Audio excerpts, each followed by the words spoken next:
Hello guys, magandang umaga po. Akin mo nang pinaikutas si Kuya.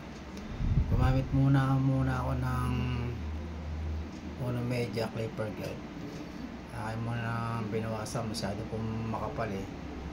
Tinirim-trim ko muna. Masyadong malago ang buhok ni Kuya. Mahaba. Kaya binawas-bawasan ko muna. Hanggang doon sa batok po, akin po naman binawas-bawasan. Sobrang lago. Saka ako po nilinyahan ko muna para pag babawas ko, alam ko saan po ako magbabawas para hindi po na po ako mahirapang magbawas. Nilinyahan ko na rin yung likod ng tenga, tsaka itong batok nilinyahan ko na rin po. Ayan, akin na po na rin pong nilinis. Sumunod gumamit na po ako ng 1.5 cleaver guard para sa pagbubura po. Dahan-dahan lang po ang pagbubura, alalay lang po, hindi ko po pwedeng biglain. Step by step po. Sumunod gumamit po ako ng zero close para sa pagbubura po ng linya ng guhit hanggang doon po sa likod ng batok. Akin na pong binura yung mga linya ng guhit. Alalay lang din po ang pagbubura. Sumunod gumamit na po ako ng trimmer. Diyan na po ako magpipinish sa pagbubura ng trimmer para mawala na po yung linya ng guhit.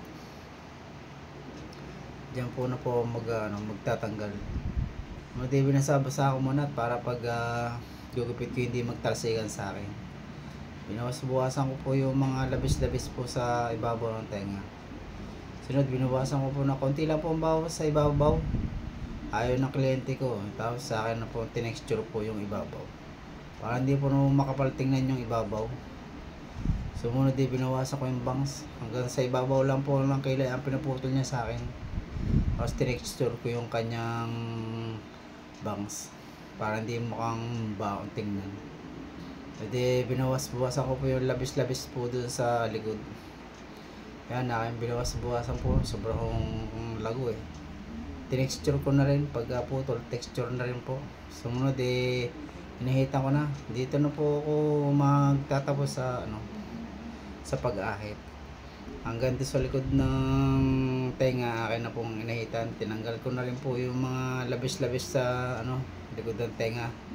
Tinanggal ko na rin po yung mga yung mga balibong pusa. Hanggang doon sa may likod ng batok, tinanggal ko na rin po yung mga balibong pusa. Nilinis ko na rin po.